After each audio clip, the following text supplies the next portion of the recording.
اقبال کی والدہ کے بارے میں ہم جب کتابیں پڑھتے علامہ اقبال کی زندگی کے بارے میں تو پتہ چلتا ہے کہ علامہ اقبال کے والد ایک ایسا پیشہ کرتے تھے جو ربا سے جڑا تھا، جو سود سے جڑا تھا، اور علامہ اقبال کی والدہ اسے بالکل پسند نہیں کرتی تھی۔ تو جب علامہ اقبال پیدا ہوئے، علامہ اقبال کی والدہ نے اپنے چھاتی کا دودھ، اپنا دودھ اپنے بیٹے کو نہیں پلایا۔ وہ چاہتی تھی کہ میرے بیٹے کے جسم میں ایک بوند بھی حرام کمائی نہیں جائے۔ تو علامہ اقبال کی والدہ نے کیا کیا؟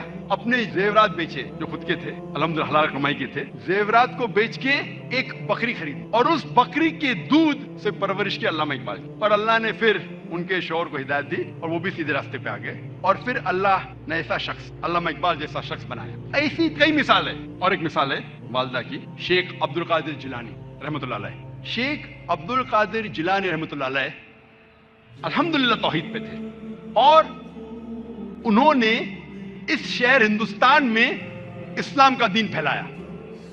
ان کا بڑا ہاتھ ہے، اور وہ توحید پہ تھے، اسلام کا صحیح پیغام گھروں تک پہنچایا۔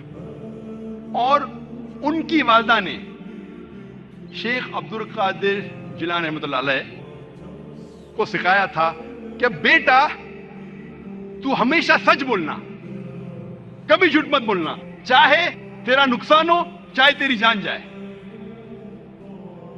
ایک وقت جب شیخ عبد القادر جیلانی رحمۃ اللہ علیہ جب ایک سفر کر رہے تھے تو ان کی والدہ نے کچھ اشرفیاں ان کے کپڑے میں سی دی تاکہ وہ گم نہ جائے، تاکہ کوئی انہیں چوری نہ کرے۔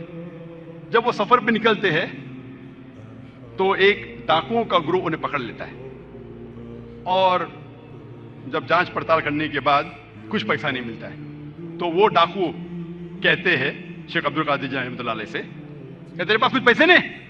انہوں نے کہا ہاں ہے، میری ماں نے میرے کپڑوں میں سی لی ہے، اور وہ جگہ دکھاتے ہیں۔ وہ ڈاکوؤں نے کہا کہ اگر یہ بچہ ہمیں نہیں بتاتا تو ہمیں کبھی یہ اشرفیاں نہیں ملتی۔ وہ اتنے خوش ہوئے اس بچے کی ایمانداری سے اور پوچھا کہ تم نے ہمیں سچ کیوں کہا؟ تو اس نے کہا کہ میری ماں نے مجھے سکھایا ہے کہ کبھی جھوٹ نہیں بولنا، چاہے میری جان جائے۔ وہ ڈاکو اتنے خوش ہوئے کہ انہوں نے ڈاکہ ڈالنا چھوڑ دیا۔ ایسے کئی مثال ملتی ہے۔ جب تاریخ پڑھتے ہمیں مثال ملتی ہے، تاریخ پڑھنے کے بعد امام شافعی رحمۃ اللہ علیہ کی والدہ وہ یمنی تھی، اور ان کے والد قریش تھے، اور بچپن میں ہی ان کے والد کا انتقال ہو جاتا ہے۔ تو ان کی والدہ جدوجہد کرتی ہے اور امام شافعی رحمۃ اللہ علیہ کی پرورش کرتی ہے، اور ان کی خواہش تھی کہ میرا بیٹا علماء کے درمیان اپنا بچپن گزارے، اسی لیے سارا انتظام کرتی ہے اور امام شافعی رحمۃ اللہ علیہ کو مکہ بھیجتی ہے علماء کے درمیان جینے کے لیے۔ تو بچپن سے امام شافعی رحمۃ اللہ علیہ علماء کے درمیان ان کی پرورش ہوتی ہے، اور اللہ سبحانہ و تعالی ایسے ایک امام کو کھڑا کرتے ہیں، امام شافعی رحمۃ اللہ علیہ۔ قربانی تھی، پلاننگ تھی ان کی والدہ کی، مستقبل سوچا ان کے والدہ نے۔ میں اور ایک مثال دوں گا امام بخاری کی رحمۃ اللہ علیہ۔ امام بخاری کی والدہ کا بڑا ہاتھ ہے امام بخاری کی پرورش کرنے کے لیے رحمۃ اللہ علیہ۔ امام بخاری رحمۃ اللہ علیہ کی یادداشت بہت بہترین تھی، بہت پختہ تھی، لیکن افسوس کی بات ہے کہ بچپن میں ہی وہ اپنی آنکھ کی روشنی کھو دیتے ہیں۔ آنکھ کی روشنی کھونے کے بعد اس وقت کے سب سے بہترین ڈاکٹر کو دکھانے کے باوجود ان کی آنکھ کی روشنی نہیں آتی۔ اس کے بعد امام بخاری رحمۃ اللہ علیہ کی والدہ روز لگاتار اپنے رب، اپنے خالق اللہ سبحانہ و تعالی سے دعا کرتی ہے کہ میری بیٹی کی روشنی لوٹا دے۔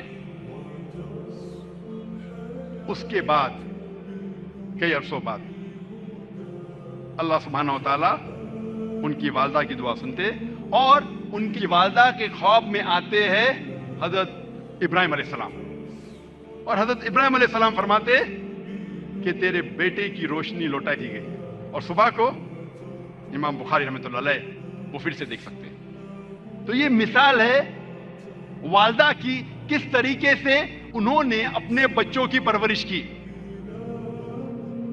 میں اور ایک مثال دوں گا. دو لوگ تھے جو آپس میں بہت محبت کرتے تھے, فاروق اور صالحہ.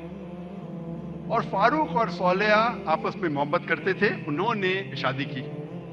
شادی کے 3 مہینے بعد جہاد کا اعلان ہوتا ہے اور فاروق جاتے جہاد پر.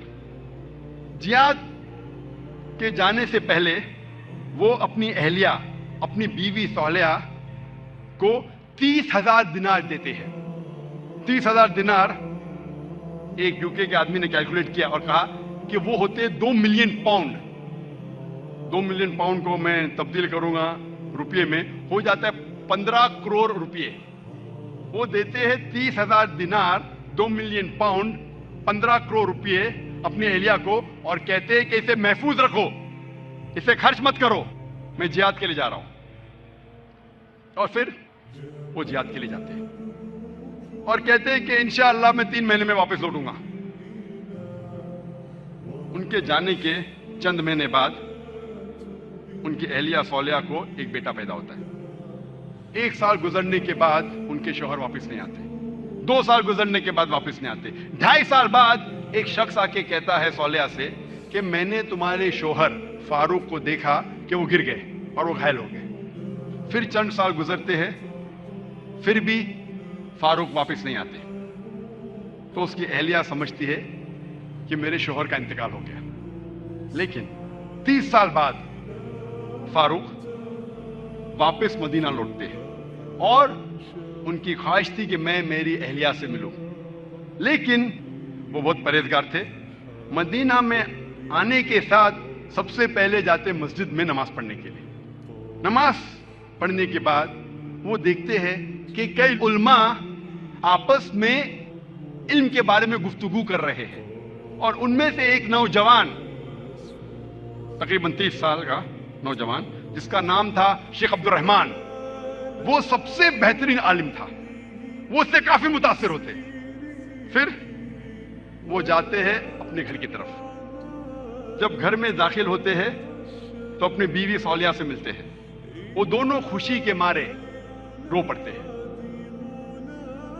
اس کے بعد فاروق پوچھتا ہے کہ میرے 30,000 دینار تو محفوظ ہے نا, آپ نے اسے خرچ نہیں کیے؟ تو اس کی اہلیہ پوچھتی ہے آپ گھر آنے کے پہلے مسجد گئے تھے؟ ہاں بالکل صحیح, میں مسجد گیا تھا. وہاں آپ نے علماء کو دیکھا؟ ہاں میں دیکھا. کیسے؟ بہت اچھے. خوشی کی بات ہے کہ اس شہر میں ایسے علماء ہیں. تو اس کی اہلیہ اس سے پوچھتی ہے سب سے بہترین عالم آپ کو کون لگے؟ تو فاروق کہتے سب سے بہترین عالم تھے شیخ عبد الرحمن. تو اس کی اہلیہ پوچھتی ہے کہ اگر اللہ آپ کو شیخ عبد الرحمن جیسا علم دے تو آپ کتنا خرچہ کر سکتے اس علم کے لیے؟ تو فاروق کہتا ہے یہ سارے 30,000 دینار میں خرچ کر سکتا ہوں ایسا علم حاصل کرنے کے لیے.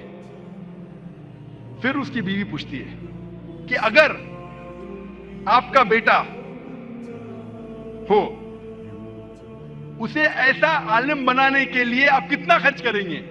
تو فاروق کہتے میں 30,000 دینار سے زیادہ خرچہ کر سکتا ہوں, 15 کروڑ روپے سے زیادہ خرچہ کر سکتا ہوں اپنے بیٹے کو شیخ عبد الرحمن بنانے کے لیے.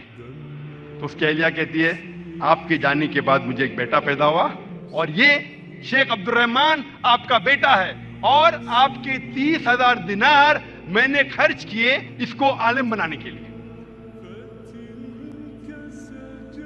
آپ سوچ سکتے اس وقت بیٹے کو عالم بنانے کے لیے والدہ خرچہ کرتی ہے 30,000 دینار, 2 ملین پاؤنڈز, 15 کروڑ روپے. آج کون سا مسلمان اپنے بیٹے کو عالم بنانے کے لیے 15 کروڑ روپیہ خرچہ کرنے کو تیار ہے؟ ہاں ڈاکٹر بنانے کے لیے نو پرابلم, ڈونیشن دیں گے, رشوت دیں گے, 10 لاکھ, 15 لاکھ, 20 لاکھ, 50 لاکھ, 1 کروڑ ڈاکٹر. امریکہ بھیجنے کے لیے میرا بیٹا امریکہ میں پڑھ رہا ہے, 2 کروڑ خرچہ کریں گے, 3 کروڑ خرچہ کریں گے. کیوں؟ بیٹا امریکہ میں پڑھ رہا ہے. اسٹیٹس. میں یہ جاننا چاہتا ہوں کہ کتنے مسلمان اپنے بیٹے کو عالم بنانے کے لیے 15 کروڑ خرچہ کریں گے. گنتی کے آپ کو ملیں گے انگلیوں پہ. ہے الحمدللہ آج بھی ہمارے معاشرے میں ایسے مسلمان ہیں, لیکن بہت کم, انگلیوں پہ گن سکتے ہیں, بہت کم, لیکن ہے الحمدللہ. جی دوستو, ایسے کہ آپ لوگوں نے آج کی ویڈیو دیکھی تو دوستو امید کرتا ہوں کہ ویڈیو آپ کو اچھی ملے ہوگی, جیسے کہ ماؤں نے اپنے بچوں کو اچھی تربیت کے لیے کتنی قربانیاں دی ہے. جیسے کہ دوستو ڈاکٹر ذاکر نائک نے پہلے اگزامپل جو دی ہے وہ علامہ اقبال کی دی ہے کہ جب علامہ اقبال پیدا ہوا تو ان کی جو ماں تھی ان کو پالنے کے لیے کیا کچھ نہیں کیا. جیسے کہ آپ لوگوں نے بات سنی ہے کہ ان کے جو علامہ اقبال کے جو والد تھے وہ سود کا کام کرتے تھے, لیکن کبھی بھی جو ہے علامہ اقبال کی جو ماں ہے اس نے اپنے بچوں کو اپنی چھاتی سے کبھی دودھ نہیں پلایا. کیوں نہیں پلایا؟ وہ کبھی بھی نہیں چاہتی تھی کہ میرے بچوں کے پیٹ میں جو ہے وہ حرام کا دودھ جائے اور یہ حرام کے مال سے وہ پلے.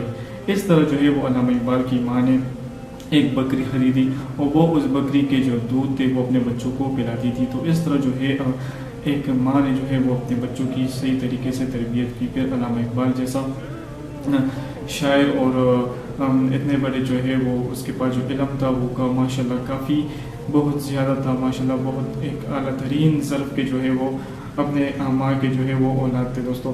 تو اس طرح جیسے کہ ڈاکٹر ذاکر نائک نے دوسرا واقعہ سنایا کہ اس طرح امام شافعی رضی اللہ تعالیٰ عنہ نے جو قربانیاں دی ہے, جس طرح اس کے جو والد صاحب تھے وہ بچپن میں ہی وفات پا چکے تھے, اس طرح اس کی ماں نے جو ہے اکیلے میں جو ہے وہ محنت کر کے اس کو پالا, اور اس کی جو محنت تھی وہ بچپن میں ہی اسے مکہ بھیج دیا تھا کہ وہ عالموں کے ساتھ بیٹھے گا تو انشاءاللہ ایک دن یہ بہت بڑا عالم بن جائے گا. تو اس طرح آپ دیکھ سکتے ہیں جو دوستوں امام شافعی بہت بڑا جو ہے وہ عالم ہے اور کتنی خوبصورت جگہ میں جو ہے وہ امامت کر رہا ہے.